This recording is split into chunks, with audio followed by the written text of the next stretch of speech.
राज्य पंचायती राज मंत्री प्रदीप महारथी आरंभ कर एक निरा प्रयास।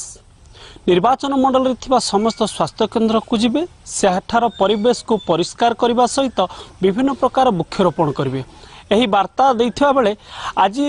पहुंची पिपिली ब्लॉक सातशंख स्वास्थ्य केन्द्र परिसर में बिजु युवा बाहिनी कर्मकर्ता एवं निजर समर्थक को नहीं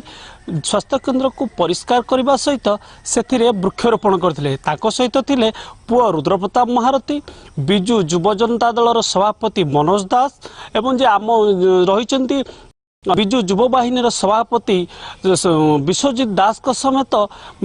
वरिष्ठ कर्मकर्ता को नहीं आरंभ करी निरा उद्यम। केवल जे यही स्वास्थ्य केन्द्र को सफाई करेंगे ता नुहे सप्ताहर प्रत्येक दिन विभिन्न स्वास्थ्य केन्द्र को जीवे सफाई करेंगे और यही सफाई सरिबा परे शेष विभिन्न गाँ गाँ बुली लोक मानू स्वच्छता उपरे सचेतन कराइबे एवं परिवेश को किभली भाव स्वच्छ रखा जिवो से संपर्क में वार्ता देवे और यह सहित वृक्ष ही जीवन ये वार्ता को प्रत्येक लोक किभली भाव बुझे और निजे निज बारी एवं घरे विभिन्न प्रकार वृक्ष को रोपण करेंगे यही वार्ता दे से जीवे।